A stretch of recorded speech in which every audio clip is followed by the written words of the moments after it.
கர்த்தருடைய பரிசுத்த நாமத்துக்கே மகிமை உண்டாவதாக. இன்னைக்கு கூட ஆதியாகமம் 14வது அதிகாரத்துடைய ஒளிவடிவ கட்டுரை தான் நான் உங்க கூட பகிர்ந்துக்க போகிறேன். இந்த கட்டுரையோட முன்னுரை அப்படின்னு என்னன்னு பார்த்தோம்னா, அதாவது ஒரு 4 நாட்டை சேர்ந்த ராஜாக்கள் ஒரு 5 நாட்டை சேர்ந்த ராஜாக்களோட என்ன பண்ணுறாங்கன்னா போர் புரியுறாங்க, யுத்தம் பண்ணுறாங்க.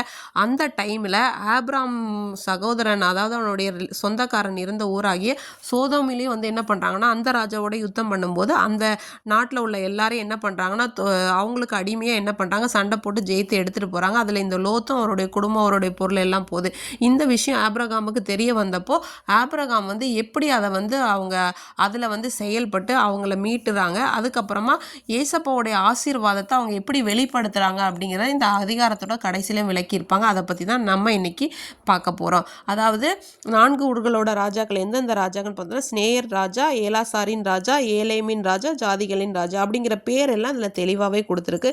இவங்க என்ன பண்ணுறாங்க, சோதம் கோமாரா ராஜா, அதுக்கப்புறம் அத்மாவின் ராஜா, செபோயிமின் ராஜா, சோவார் என்னும் பேலாவின் ராஜா, இவங்க கூட என்ன பண்ணுறாங்கன்னா ரொம்ப அப்போ யுத்தம் பண்ணுறாங்க. சித்தீம் அப்படிங்கிற இடத்துல யுத்தம் பண்ணும்போது என்னென்னா பயங்கரமான சண்டை நடக்குது. அந்த சண்டையில் இந்த சோதமில் இருக்கக்கூடிய நாடும் என்ன பண்ணுறாங்க, அந்த ராஜாவும் அவங்க தோற்று போயிடுறாங்க. அப்போ இவங்க எல்லாரும் என்ன பண்ணுறாங்கன்னா லோத்துவையும் அவனுடைய பொருளையும் கூட என்ன பண்ணுறாங்க அடிமையாக எடுத்துகிட்டு போகிறாங்க, அவனுடைய குடும்பங்கள் எல்லாம்.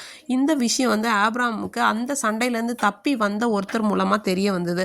அப்படி தெரிய வந்தப்போ ஆப்ராம் என்ன பண்ணுறாரு அப்படின்னா அவங்க கிட்ட இருந்த வேலைக்காரங்கள் 318 ஆட்களுக்கு என்ன பண்ணுறாரு, நல்ல இராணுவ வீரர்கள் மாதிரி ட்ரெஸ் பண்ணிட்டு அவங்கள வந்து நைட் டைமில் அவங்க மேலே இரவு ராக்காலத்திலே அப்படின்னு சொல்லி போட்டிருக்கு.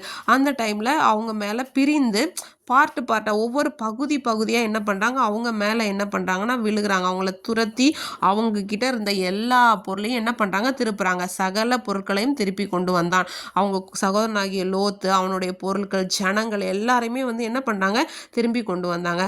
அப்போ வந்து அந்த நாட்களில் ஆசாரியனாகியே இருந்த சாலேமின் ராஜாவாகிய மெல்கிசேதேக்கு அப்பமும் திராட்சை ரசமும் கொண்டு வந்து அவர் வந்து கொண்டு வந்துட்டு என்ன பண்ணுறாங்கன்னா ஆசீர்வதிக்கிறாங்க. உன்னத வானத்தையும் பூமியும் உடையோராகிய உன்னதமான தேவனுடைய ஆசீர்வாதம் ஆபிரகாமுக்கு உண்டாவதாக, உன்னுடைய சத்துருக்களை எல்லாம் உன்னுடைய கையில் ஒப்பு கொடுத்தாரு அப்படின்னு சொல்லி அவங்களுக்கு சொல்லும் போது ஆபிரகாம் வந்து என்ன பண்ணுறாங்க தசம பாகம் எல்லாத்துலேயும் கொடுக்குறாங்க. அப்போ இந்த சோதோமின் ராஜா என்ன பண்ணுறாரு, ஜனங்கள் எல்லாம் என்கிட்ட கொடுத்துரு, உனக்கு என்னென்ன பொருள் வேணுமோ நீ எடுத்துக்கோ அப்படின்னு. அதற்கு ஆபிரகாம் சொல்கிறாரு, எனக்கு வந்து நீங்கள் என்ன ஐஸ்வர்யவானாக்கிறீங்க, நீங்கள் எனக்கு வந்து செல்வந்தனாக்குனீங்க அப்படிங்கிற பேர் எனக்கு வந்து வேணாம்.